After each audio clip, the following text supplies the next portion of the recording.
was going to introduce Dr. Anderson, but Emma's already done that. And I want to point out her book, which is not available, unfortunately, this evening, but it is available in all bookstores and on her website, which is bonnieanderson.com. Yes. And it's available on Amazon. That's where I bought my few copies. And it's I've read all the books on Ernestine Rose, and Dr. Anderson is by far the most comprehensive and very well researched and very readable. I would highly recommend it. Well, Coach Jushko, for whom this society is named, Thomas Jefferson referred to him as the purest son of liberty I have ever known. And Ernestine Rose was given by the Boston Investigator, which was a free-thought newspaper in Boston, Massachusetts in 1892, that such a life as she lived is to be imitated by those who would add to the glory of humanity. She was born in 1810 in Piotrow Tribunalski in Poland. I put her name down here in English and in Polish. She lived in Poland, Germany, France, England, and in the USA for 33 years. She was an aggressive, articulate, and outspoken promoter of her three favorite causes: women's rights, free thought, and human rights, abolition of slavery. She was born here in sort of south-central Poland, in Piotrow Tribunalski, to an Orthodox rabbi and his wife, and she was their only child. She attended Hebrew school, and as far as I know, it's the only formal education she ever received. She started in Hebrew school, she got into an incident and left, and her father tutored her at home. But as she grew older, she became more and more detached from her husband's orthodoxy. And by the time she was 10 or 11 years old, she was pretty much a complete atheist. When she was 15 years old, her mother died. And she left Ernestine a lot of money. And her father, obviously thinking of her security and her future, arranged for a marriage for her to another Orthodox gentleman. And Ernestine was totally against it. She pleaded with her father. She pleaded with a designated husband, and neither one, neither one would change his mind. So, 15-year-old Ernestine took it upon herself to go to the civil court in College, which was 100 kilometers northwest of her home. She hired a sleigh in January, which delivered her to College. She was there several days. She pleaded her own case to the civil court, and she won. The marriage bond was broken. She was happy as could be. She came home, and when she got home, she found out that her father had married a 15-year-old girl, the same age as she was. And it was common in that culture to do that. It wasn't shocking to us, but that was common in that culture. Well, she didn't know quite what to do. She had a stepmother the same age as she was, and she did not want to be a flashpoint between her father and her stepmother. She stayed home for about a year, and then she left. She left Poland, and she never came back. And she went to Germany. Very difficult travel at those times. Bad roads, very slow travel. But she got there, didn't know a word of German, but she survived. She invented perfume paper, which she sold, and it was used to combat household odors. People cooked on open fires, and especially in the winter when the windows were closed and the doors were closed, the smell remained in the house. And so she took the paper and put it in a little metal container, a censer, heated it up, and then the perfume aroma would permeate through the house. It wouldn't kill the odor, but it would compete with it. And she tutored in Hebrew. But she had a big problem because she was Jewish. She couldn't live in Berlin. And she went to a magistrate, sent her to another magistrate, and she got an audience with Frederick Wilhelm III, the king of Prussia. It wasn't unusual because he did meet with constituents. And she told him her problem, can't live in Berlin. And he said, oh, look, very simple. All you have to do is convert to Christianity, you can move right in. And she said, absolutely not. I didn't leave the Jewish religion to join a Christian religion. And she is purported to have said, I have not abandoned the trunk to latch onto the branches. If my reason prevents me from being Jewish, it cannot allow me to become Christian. And after 2 years in Germany, she left. And I'm not sure why she left. I don't know if anybody knows why she left. And she went to France. There are some stories that are not well supported that she spent time in Belgium and the Netherlands. But I don't think they're well supported. I'm going to assume she went directly to France. She engaged in women's rights activities. And she was there at a very historic point when the Charles X, Charles X, was forced to leave his throne, and he was replaced by his cousin, the Louis Philippe. And she was there when, at the Hotel de Ville, I think in Paris, when the Marquis de Lafayette presented the kingship to Louis Philippe. Now, at age 20, when she was in 1830, she left France and she ended up in England. It wasn't a direct route. When the 1830 Polish November uprising occurred, the Powstanie Listopadowe, it was an uprising of cadets, military Polish cadets in what is now Łazienki Park, against the Russian occupation. It was successful for a while, but the Russian army had greatly outnumbered the Poles, and it was a failure. And she wanted to return to France to join the uprising, but she couldn't get there. She was stopped at the border by the Austrian soldiers. And by the way, Adam Mickiewicz was also in France at the time. He also tried to return to France, but to Poland, but he was also denied at the border. Well, she was forced to return, but she didn't return to France. She went to England. And she was 20 years old. She didn't know a word of English, but she arrived in England. She survived by, again, selling her paper, and she was tutoring a nobility family in Hebrew and German. And through them, she met this man, Robert Owen. He was a very wealthy industrialist. He had a huge textile mills in Scotland.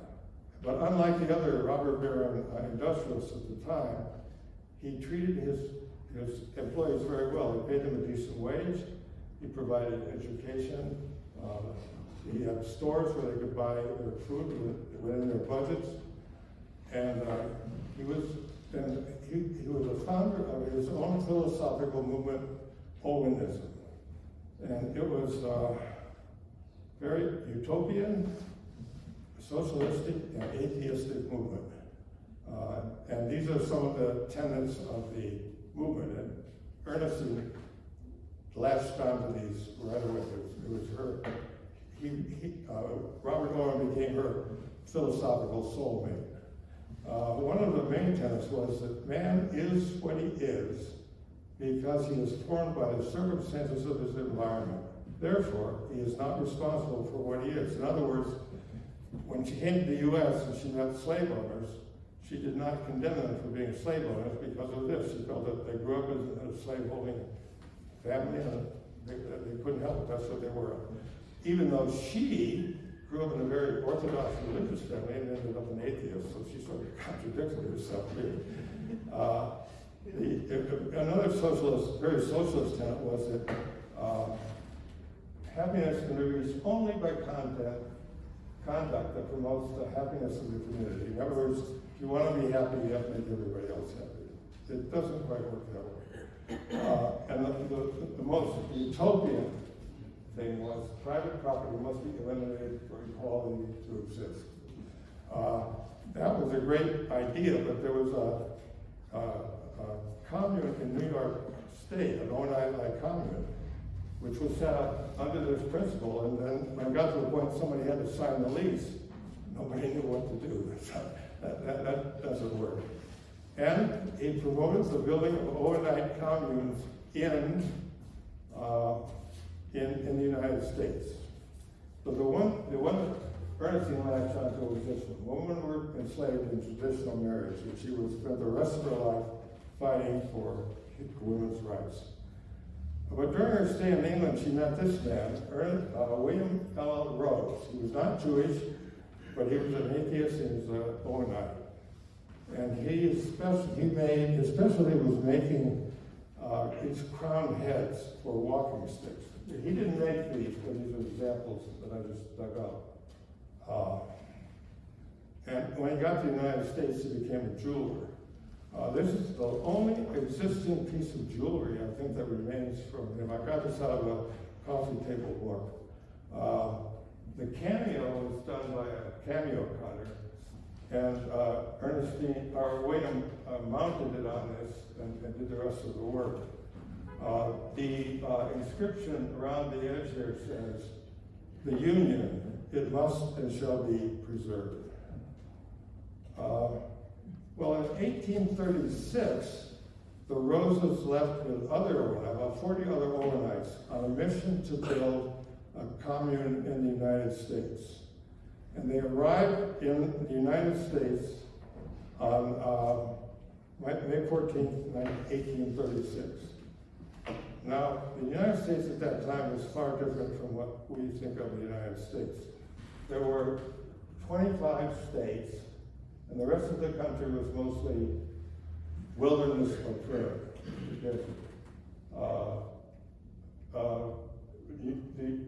The United States had recovered Florida in the 1820s from Spain. And the rest of the country were territories, and Mexico still was in the United States. These areas were Mexico. We recovered that in the 1849 Mexican War. Russia owned Alaska, and Hawaii was a kingdom. Now, this is New York Harbor, where the Roses arrived in 1829. And it looks absolutely idyllic. I mean, you've got these beautiful ships in the harbor, these people dressed up in their best outfits, strolling along the promenade on what is now the Battery. But New York was apparently far different from the idea you might get from this picture, at least as far as concerned a man from New Jersey who visited Manhattan for a few days and complained bitterly about it. He said, "The city of New York is, in all probability, the most filthy city in the United States. To a person accustomed to the pure atmosphere of the country, the effluvia arising from the carcasses of dead hogs, dogs, and cats, with which many of the streets are ornamented, the effect is sickening. Every few yards, the leakage in the gas pipe emits a stench insufferable. We spent 3 days in this promising city last week and really blessed our stars when circumstances allowed us to bid adieu to this metropolis of rubbish, stench, and damage."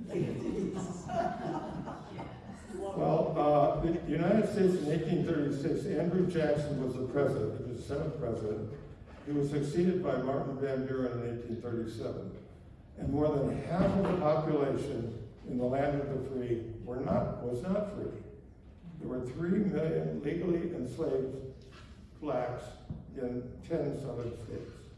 And women had few rights and were essentially represented second slave population. In civil matters, women were taxed, but they could not vote. And that was the whole idea of the Revolutionary War, that the King of England was taxing the colonists, but the colonists couldn't vote. Women couldn't vote, but they were taxed. Women did not vote or campaign for public office. They did not serve on juries. A woman could not make contracts, keep or control her own wages, transfer property, sell property, or bring any lawsuit. She was civilly inert. In marriage, a woman lost any right to control property, even that which was hers before the marriage, when she entered the marriage. Everything went to the husband, all control. If she brought a lot of money into the marriage, the money went under the control of the husband, and she had no control over it. She had no legal rights to acquire any property during her marriage, and she had no legal control over her children. Upon divorce, all rights to property and custody of the children went to the husband. So if a woman came into the marriage with a lot of money, she had a few children, they got divorced, the husband got the children, the money, the property, and she was out on the street. In social restriction, women did not speak in public. And when Ernestine Rose spoke, she was a woman who spoke in public, very much in violation of the norms of that time. When a woman and a man spoke from the same platform, the presentation was referred to as promiscuous. And women did not attend colleges or universities. There's a great story involved in this. Lucy Stone, who was a major figure in the women's movement, was allowed, one of the very, very few women in the country, she was allowed to attend Oberlin College in Oberlin, Ohio. It was a liberal school, it still is. And she was an excellent student, and she graduated in the top 5 of her class. And there was a tradition at Oberlin that the top 5 students in the class would address would give talks at the graduation ceremony. But Lucy Stone, because she was a woman, was not allowed to speak at the graduation ceremony. So Oberlin was liberal enough to let her matriculate, but not liberal enough to let her speak at graduation. The women's situation is nicely summed up by Sir William Blackstone, a British jurist. By marriage, the husband and wife are one person in law. The very being of legal existence of a woman is suspended during her marriage. The very being of legal existence of a woman is suspended during her marriage, or at least is consolidated into that of her husband, under whose wing, protection, and cover she performs everything. Great deal for the, it's a great deal for the husband, bad deal for the woman. Now, if I haven't convinced you that there was sexism, I have a musical description for it. This is a Lyle E. Style, country and western singer. And I'm going to play for you his version of Put Another Log on the Fire. And so if you didn't get the sexism I was telling you, you'll get it now, okay? All right. Okay.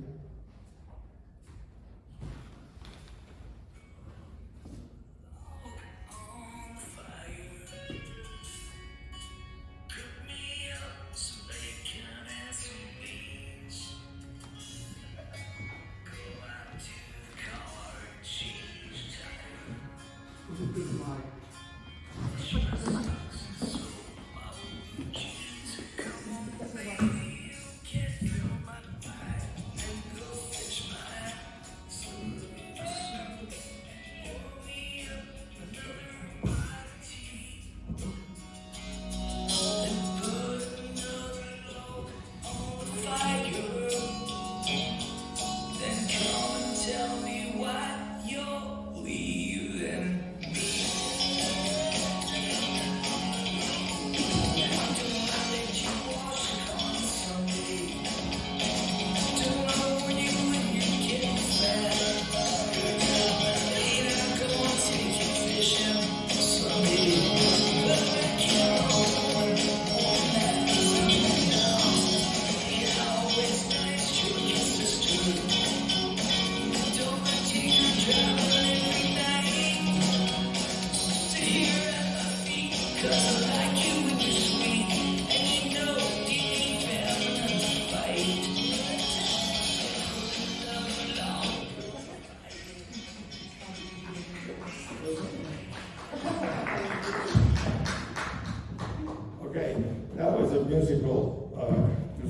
sexism. And the last line was, "It ain't feminine to fight." Well, Ernestine was very feminine, and she fought. And this was her battle cry: agitate, agitate, agitate. Ought to be the motto of every reformer. Agitation is the opposite of stagnation. The one is life, the other death. From 1836 to 1849, she kept a very, very busy schedule of speech making and travel. She traveled all over the country. She was very active in infidel, free-thinking societies in New York. She debated slavery advocates and religious people, ministers, and she was a member of the Thomas Paine Society. Thomas Paine was a philosophical force behind the American Revolution. He wrote philosophical treatises in favor of the war. He was originally from England and came to the United States and favored the American cause. And she worked on anti-slavery activities. In 1836, she fought for a married woman's property rights bill in New York State. A legislator in New York State put forth a proposal for a law giving married women property rights. And Ernestine, just a few months after she arrived in this country, began going door to door seeking signatures for the legislations. First year she only got 5 signatures because nobody was interested, but she kept at it. And as time went on, the legislation gained support, and finally in 1848, a form of that was passed, giving women in marriage property rights. Her first recorded speech that we know of was given before the New England Reform Society on May 30th in Boston, 1844. I'm going to read a little bit of it because it gives you a picture of how she performed before a hostile crowd and how she handled herself, and also how articulate and eloquent she was. English was her 6th language. She grew up speaking Hebrew, Yiddish, and Polish, German. She learned German in Germany, French in France, and her 6th language was English. And her mastery of the languages is just incredible. Well, she spoke before this Reform Society. The meeting was called to discuss the growing number of utopian communes in New York and New England, and to build the support for an Owen-like commune in Skaneateles, New York. And she had supported it through fundraising and speeches.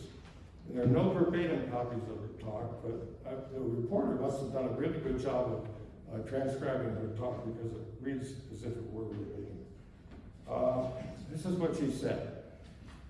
"The clergy and the church don't recognize your right, my sisters. They say that in your appropriate sphere, in the nursery, in the private circle, you have an all-powerful influence.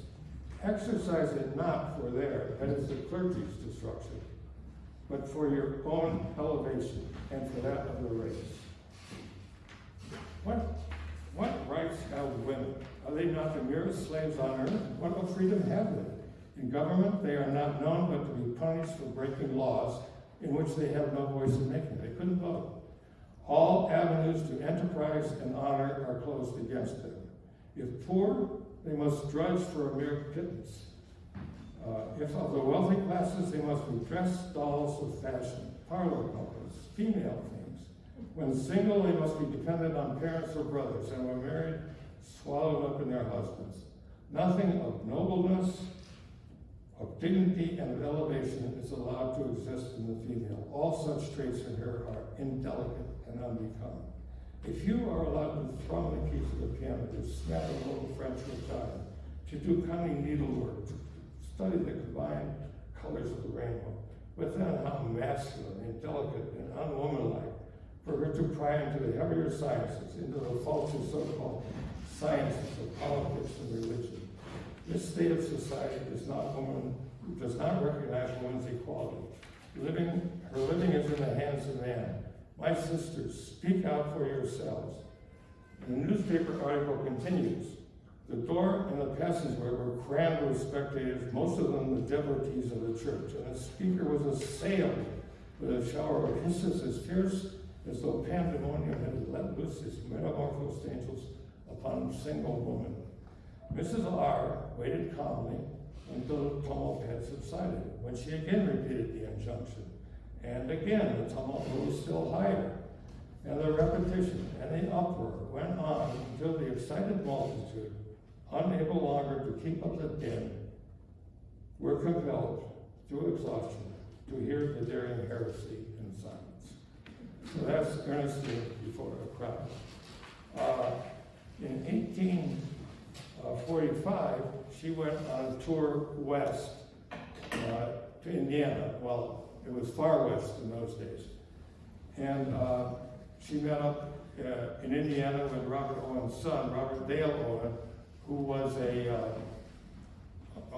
running an Owenite commune in Indiana. And on the way home, she got terribly ill. She got malaria, the ague, and she couldn't get any farther than Buffalo. And she was taken in there by a Quaker family that nursed her back to health. And William came up from New York to see her there too.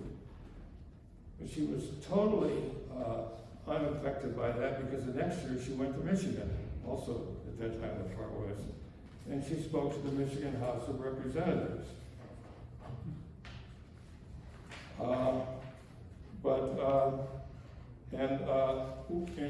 She lectured to the House of Representatives on the science of government. And she so impressed the legislators that they asked her to repeat her lecture. And 2 nights later, she did. She lectured in Lansing, where she had been advertised as a gifted and eloquent Polonaise, whose lectures have been so highly spoken of at the East. And the Detroit Advertiser urged people to attend her Ann Arbor lecture, because those who have heard Mrs. Rose speak in the highest terms of her as a lecturer and debater, and all who attend, will be gratified to ascertain that talent and genius are not confined to the stronger sex. Well, she'd been a lone voice, because there was no national movement or no organized movement towards women's rights. But that began to change when these 2 women got together. Lucretia Mott was a Quaker and an abolitionist, and Elizabeth Cady Stanton was an abolitionist. And they had gone to a anti-slavery meeting in London in 1840, and there they discussed women's rights. They returned, and they didn't see each other for 8 more years. But they met up in Seneca Falls, New York. Elizabeth Cady Stanton was living there, and Lucretia Mott's sister was living there, and she came to visit and had other affairs. But they got together there, and they organized the first in the world women's suffrage meeting. It was organized in just a few weeks' time, and they got 2. This is Seneca Falls, New York. It's right between Seneca Lake and Cayuga Lake, and this is where we are here. They got 2 of the major figures in the abolitionist movement. Frederick Douglass, who was a freed slave, a social reformer, and a major figure in the movement. He lived in nearby Rochester, and he had published a newspaper there. And this man, William Lloyd Garrison, who was a leading figure in the fight against slavery.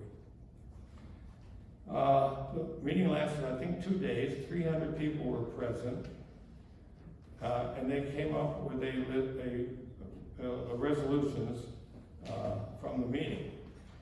Now, what they did was they patterned it after the Declaration of Independence, except where in the Declaration of Independence, where it said man, they would add and woman, or it said men, they would add and women. For example, we hold these truths to be self-evident, that all men and women are created equal.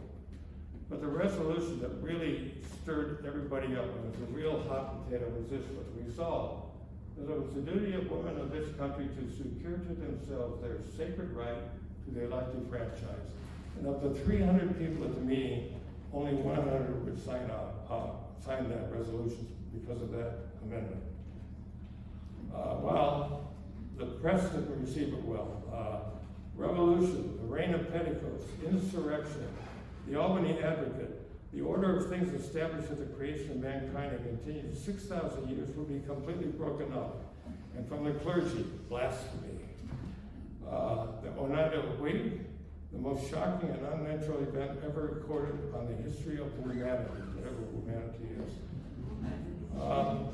But at that meeting, they set up a national women's meeting, a yearly national women's meeting. And the first one was held in Worcester, Massachusetts in October of 1850.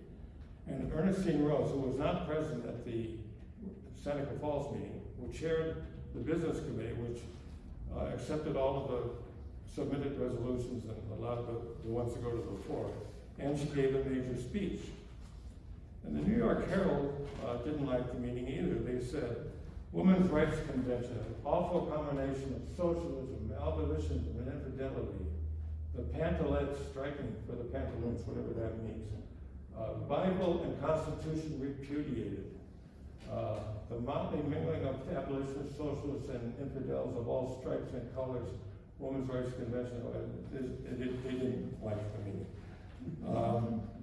But from 1850 to 1861, Ernestine kept a leadership role in the women's movement and in the national women's meetings. She lobbied lawmakers. She had constant battles with legislators, newspaper editors, ministers, and anyone opposed to abolition or women's rights. At the second national meeting, she gave one of her most famous speeches, her so-called unsurpassed speech. And Paulina Wright Davis, who was the chairman of that convention, 19 years later, in 1970, wrote this: Ernestine Rose made an address of an hour in length, which has never been surpassed. She printed it at her own expense and distributed it extensively. Well, what she did was she took arguments against women's rights and she responded to them. For example, there is no reason against woman's elevation but prejudices. The main cause is a pernicious falsehood propagated against her being, namely that she is inferior by her nature. Inferior in what? What has man ever done that woman, under the same advantages, could not do? And one more. It will be said that the husband provides for the wife, or in other words, he feeds, clothes, and shelters her. I wish I had the power to make everyone before me fully realize the degradation contained in that idea. Yes, he keeps her, and so he does a favorite horse. By law, they are both considered his property. Well, one of the big problems she had was fighting the clergy. And the clergy quoted these Bible passages for maintaining women in their traditional role. From Genesis, and thy desire shall be to thy husband, and he shall rule over thee. Corinthians, the head of every man is Christ, and the head of every woman is man. Likewise, you wives, be in subjection to your husbands. Peter. Well, this showed up at the June 4th Hartford Bible Convention, where Ernestine spoke, and it was a riotous affair. It was called for the purpose of freely and fully canvassing the authority and influence of the Jewish and Christian scriptures. 3,000 people attended the meeting, and 700 divinity students from nearby Yale Divinity School were there. Preachers, social reformers, abolitionists, freethinkers, infidels, and advocates for women's rights. And it was a rowdy affair. A reporter from the New York Herald wrote that when Ernestine was speaking, the storm, which had been brewing, burst like an avalanche upon her head, groaning, hissing, stamping, barking, crowing, and every token of disapprobation were most liberally lavished upon her, but she bore it bravely. At one interruption of her talk, she replied, My conviction is that man acts as well as he can. And if I see my poor, unfortunate fellow being act as it appears to me inconsistent and irrational, I can but pity him. During one of the evening speeches she gave, somebody turned the gas valve off and the lights went out. And she stood on a stage in complete darkness and the audience was jeering and yelling, stomping. It was a horrible affair. But she was fearless before audiences. When she said things like this to them, of course.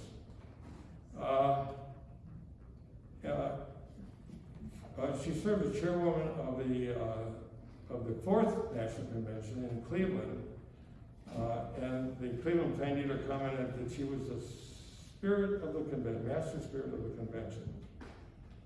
She addressed committees of the New York Legislature on behalf of women's rights, and she was viciously attacked in the Albany Register. She made a tour of New York State with the Reverend Antoinette Brown, who was the first woman to ever become a minister. In May, she spoke at an open meeting of Music Hall in Boston on the severity of black slave laws and on behalf of women's rights.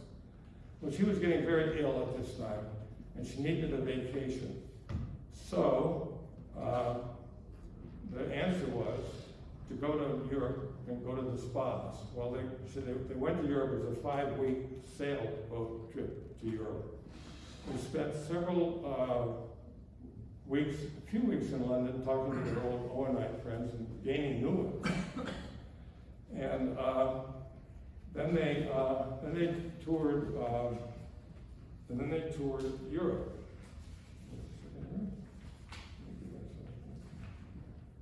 They visited Basel, Strasbourg, Baden-Baden, Heidelberg, Frankfurt, Koblenz, Cologne, Berlin, Dresden, Prague, Vienna, Trieste, Milan, Turin, Genoa, Leghorn, Florence, Rome, and Naples. But they never visited Poland. While there, Ernestine met with this woman who was a writer, freethinker, and a physician, a midwife. And she wrote, she spent several days with this woman, and Jenny Darcourt wrote the real first biography of Ernestine Rose. And it's the only information we have about her early life in Poland, Germany, and France. But following her return from Europe, she resumed her manic schedule of travel, speech making, lobbying, and debating until the start of the Civil War on April 12th, 1861, when Fort Sumter was bombarded by the Southern forces. But her second most famous speech, or maybe the first, I don't know, was a speech she gave 2 days before the start of the Civil War. It was a defense of atheism. It was given at Mercantile Hall in Boston on April 10th, 1861. And you can look it up.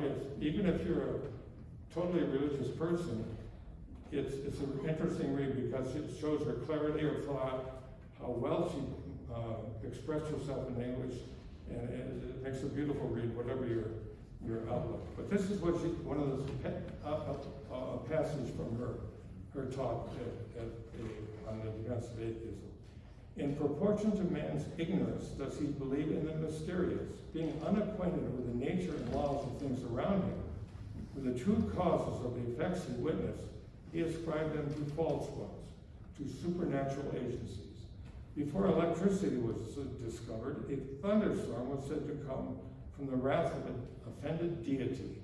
To this fiction of man's uncultivated mind has been attributed all of good and of evil, of wisdom and of folly. Man has talked about him, written about him, disputed about him, fought about him, sacrificed himself, and extirpated his fellow man. Rivers of blood and oceans of tears have been shed to please him, yet no one has ever been able to demonstrate his existence. So that was Ernestine on her atheism. Well, the start of the Civil War on April 12th shut down all women's activities. And they didn't get back together until, well, a lot of the women worked for the Northern cause, aiding the soldiers and so on. But they started the 11th National Women's Convention immediately after the war, and they formed the American Equal Rights Association to make a push to get the vote. And they felt it was an opportune time because the slaves were going to get the right to vote. At least the black men were going to get the right to vote. And the women wanted to be on that amendment.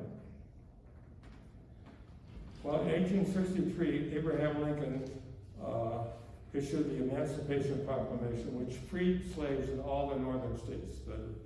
The war was still going on. It didn't apply to the South. After the war, the 13th Amendment abolished slavery. And the 14th Amendment guaranteed rights to all citizens. Now, the voting amendment, the 15th, the women were desperate to get on that amendment. But they came up against the abolitionists who felt that if the women were on the amendment, it would weigh it down too much and they wouldn't get it passed. So the amendment passed, and voting rights cannot be denied on the basis of race, color, or previous condition of service. And they wanted sex right in there, and they didn't get it. And it would be another 50 years before they got the vote. But the second really bad thing that happened to them was that the movement split right after the war. There were those who supported the 15th Amendment and felt they could get the vote in other ways.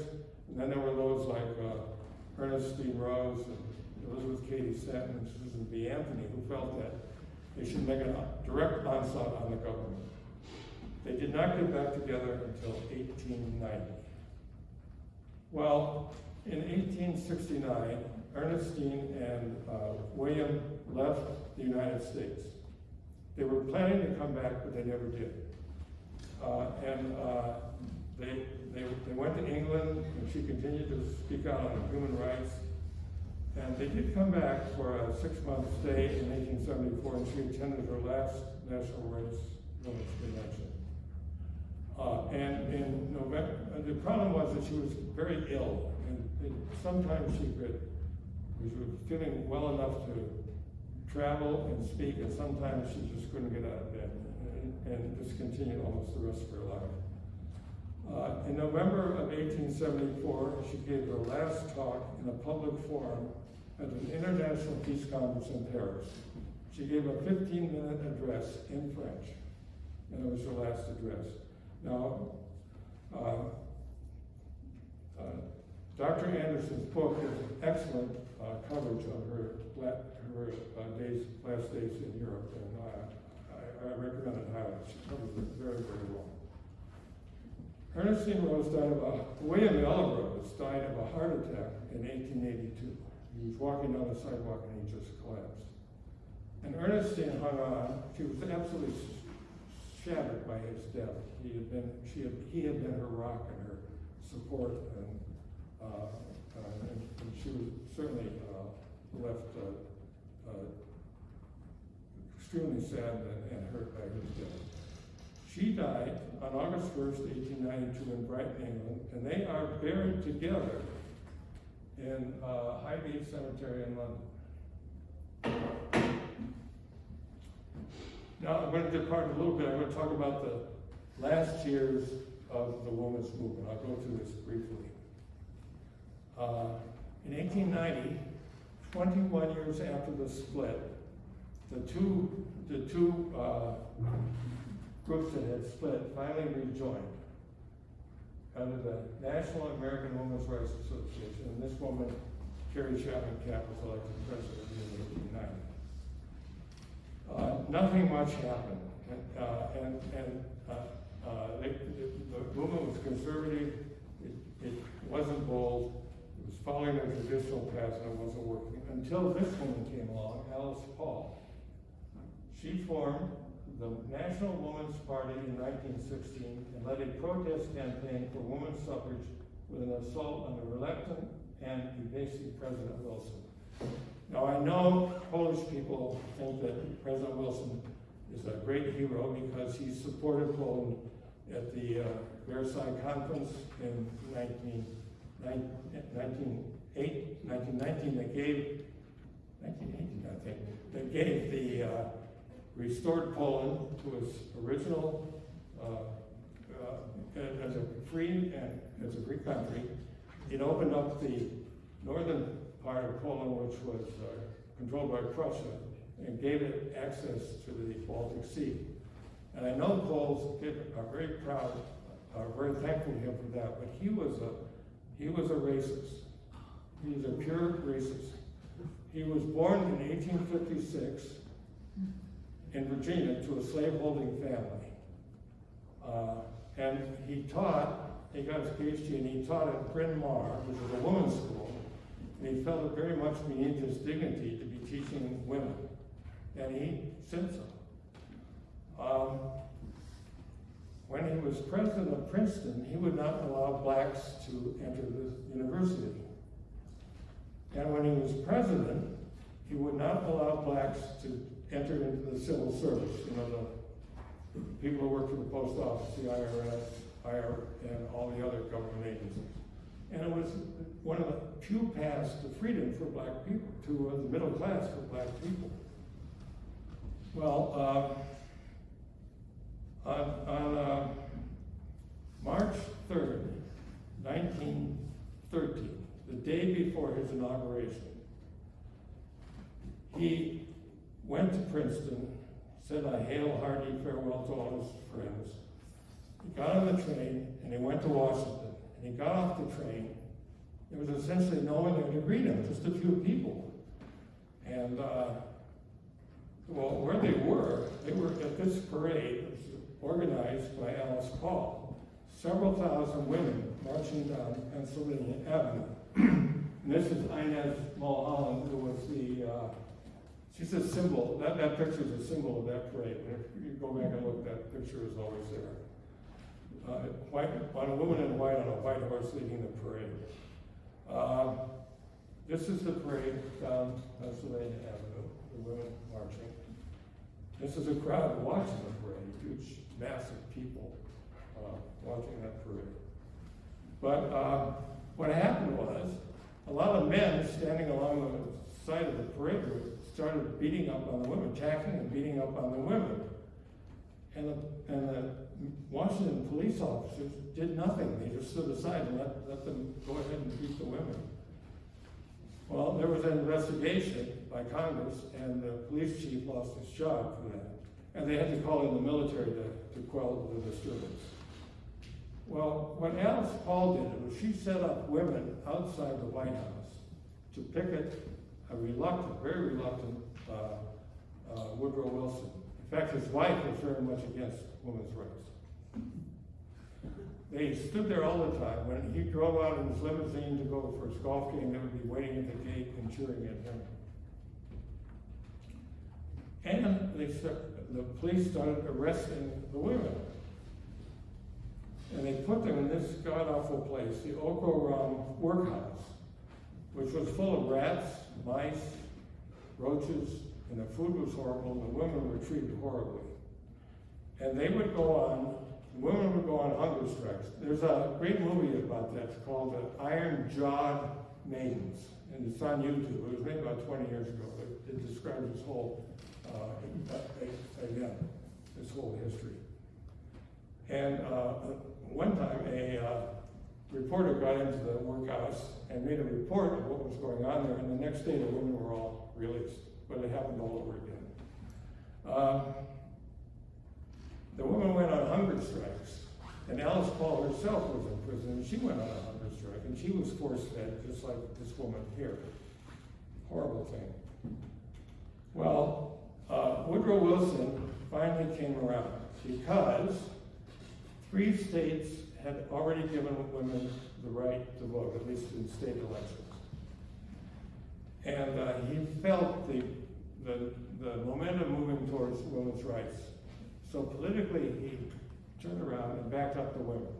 He didn't do it out of the warmth of his heart. He did it for political reasons. And finally, 19th Amendment was passed by the House and the Congress. It had been introduced in the 1870s and put before Congress every year, but finally, in 1919, it passed both houses of Congress.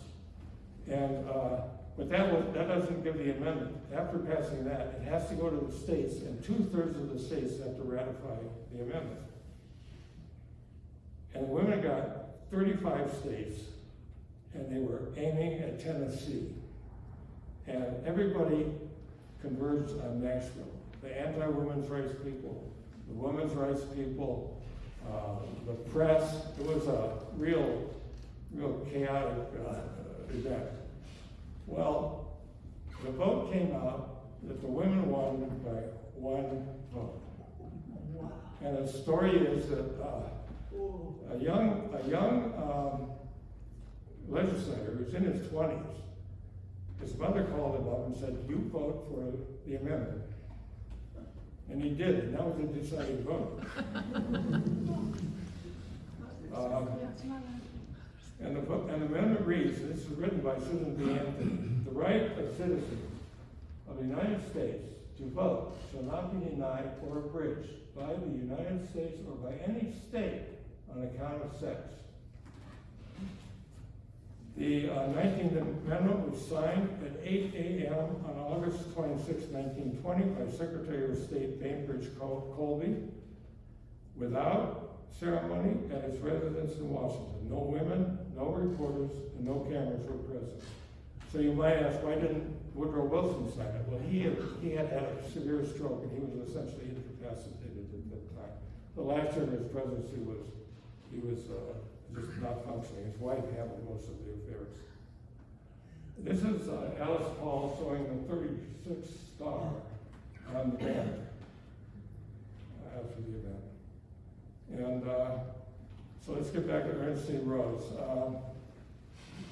This was what she said about her career. "All that I can tell you is that I use my humble powers to the uttermost and raise my voice in behalf of women's rights in general and the elevation of woman in particular, nearly all my life.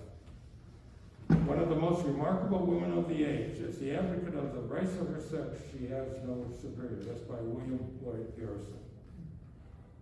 And the Boston Investigator, the free thought newspaper in Boston, "She labored for the human race with noble purpose and unselfish aim. Such a life as she lived is to be imitated by those who would add to the glory of humanity." So that's what I have to say. I thank you very much. Right now, I'm going to ask Dr. Anderson if she would speak about Ernestine Rose and her life and in this meeting. So I invite Dr. Anderson to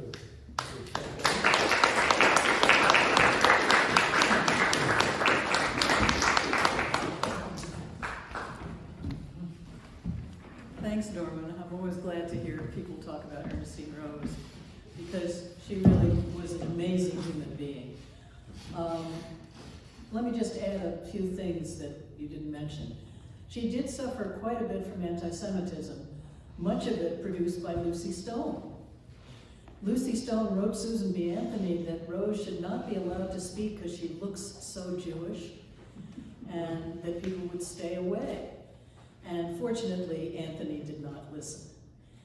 She and Rose became good friends. They went on a speaking tour in the 1850s to the northern part of the South, Alexandria, Virginia, and Maryland.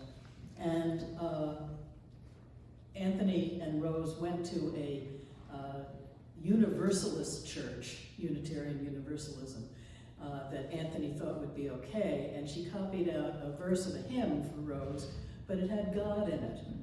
And Rose burst into tears, and she said, "No one in this world is going to truly understand me. I am too ultra for the period." And Anthony agreed. You know, she was just too out there.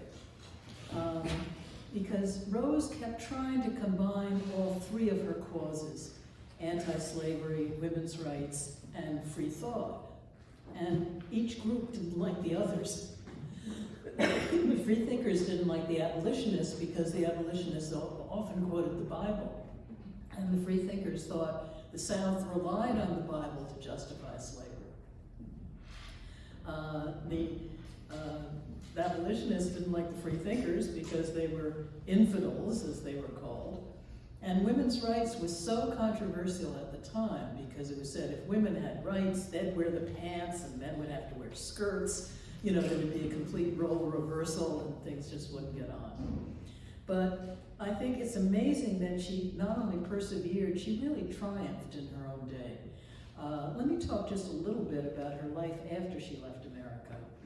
A lot of her life is not explained, and I said to Norman before tonight, I was thinking of doing an essay called Negative Research. Like William Rose, what a wonderful man, but we know hardly anything about him because the British census, which started in 1801, just counted people. He was born in 1813, so we don't know his parents, we don't know where he was born, we don't know how he was educated. All we know is he became a silversmith. He was barely literate, but he adored my dear Ernestine, as he called her in the one remaining note of his that survives. We don't know why they went back to England. It may have been that he wanted to go, it may have been that she was sick of the fight but over the 15th Amendment, we just don't know.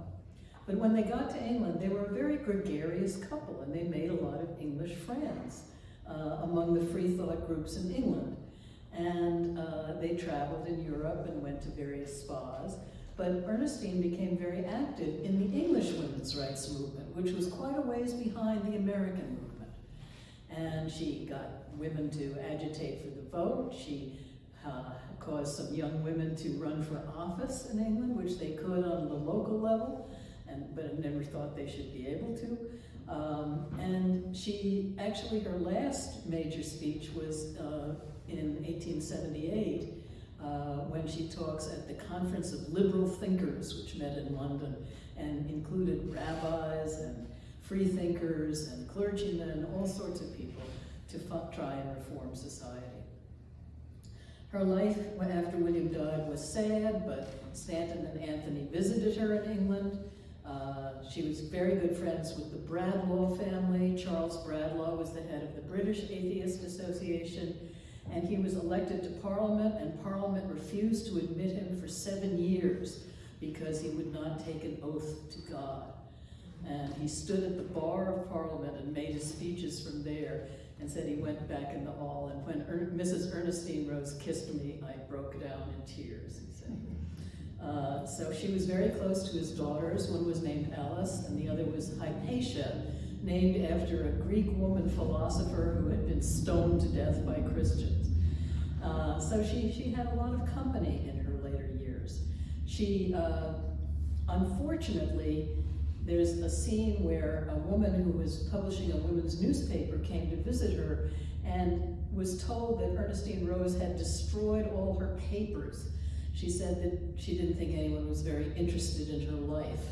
So, you know, for a researcher, it's just a killer, you know. She was very concerned that people would try to convert her on her deathbed. This was quite common in those years. And in fact, when she was in her late 70s, she got a letter from a clergyman saying, won't you repent and you know, convert to Christianity so you don't die and go to hell. And she sent back her speech in defense of atheism to him, and he sent it back torn in little pieces and a nasty way. But she did arrange for Hypatia Bradlaugh Bonner to be at her deathbed. Bonner didn't make it, but she had a very nice doctor who kept people away. And she died at 82, despite all her illnesses, in London, and is buried in London. Now, why has she been forgotten? I think she was forgotten because she was such an outlier. She was an atheist, she was a Jew, she was a foreigner, and she was a feminist. But the Boston Investigator, you know, a very closeted name for an atheist newspaper, said that she would be discovered in 100 years. And they were correct. In the 1870s, the revival of women's history, of African American history, of social history, brought her back to life again. So that's enough from me. I'm sure you may have questions. Yeah? I always felt that she wasn't recognized because she left 50 years before the 19th Amendment was passed. And there were so many people who came after her that got so much recognition. Well, I don't agree with that, because Stanton and Anthony were recognized, and they were both long dead at that point. Well, they lived to be 1903, Yeah. much later. Yeah, I think it was that she was just so different and such an outlier. There have been books written on Jewish women active in the movement, but they also kind of formed a little group of their own almost. You know, they weren't really integrated. And black women were excluded from the women's movement in the 20th century. I mean, it took a long time for black women to be recognized. So it's debatable. Now, let me just say a word about this book. I was going to bring books for sale, and when I went to the top shelf of my closet, I found there weren't any left. I'd given them all away. But if you go to my website, which is bonnieanderson.com, you can buy it from Amazon, from Barnes & Noble, from Oxford University Press. It's very easy to do that. The ebook is $20, and the hardcover is, I think it's $35. So, any other questions? Yeah. This may be a question for Mr. Kelker, but when you were speaking about Seneca Falls and the entire group kind of put forward something that there were no signatures to except for one person, was it? No. Oh. There were 300 people at the conference, men and women. But only 100 people would sign off on the provision, on the resolution. Oh, 100. For suffrage. 100 people. Yeah, for suffrage. Oh, I see. But it was the suffrage amendment that was so controversial. Seneca Falls was 300. The first Worcester Convention was 300. The second was 1,000. And that's when you really have a women's movement in the 1850s that also has been pretty much forgotten about. Yeah? So in the love of your, research and understanding of like women's rights and where we are, how do you think Ernestine would see women now today in society, like where we are now? Well, I think once she adjusted, she'd be thrilled. She really avoided any talk about sex or sexuality. That just was not discussable for anybody, especially a woman in those years. For instance, contraception. We're almost certain that she and William used contraception. She had 2 babies who died young. And then presumably they continued to have sex and she never got pregnant again. It was never mentioned. There were some books published on contraception in the 1820s. The authors, who were all men, were condemned as the worst people in the world. We should be hung.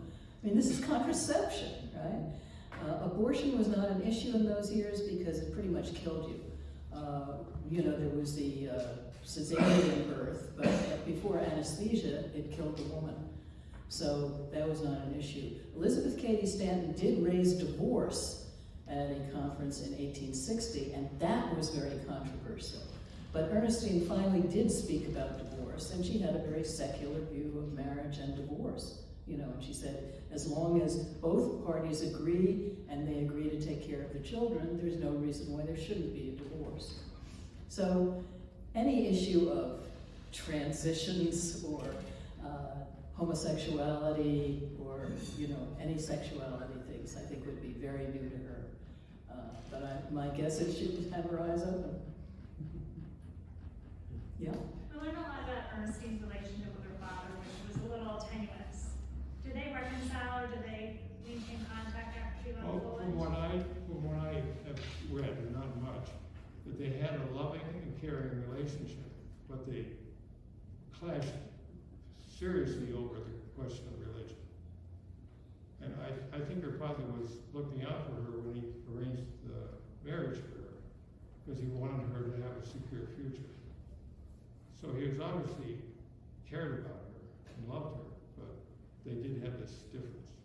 Did they maintain a relationship when she left, after she left Poland? No, she didn't. There's no evidence of that. However, she must have been in contact with the family because she left her estate to her father's second wife's daughter's children, okay? And one of them is named Ernestine. And one lived in London, one lived in Berlin, and one lived in New York, but all the families had died out by the time I did my work. So there was some connection there, but there's no evidence. You know, there is no Ernestine Rose archive, and it's very frustrating to know that she got rid of all those papers. Well, thank you very much.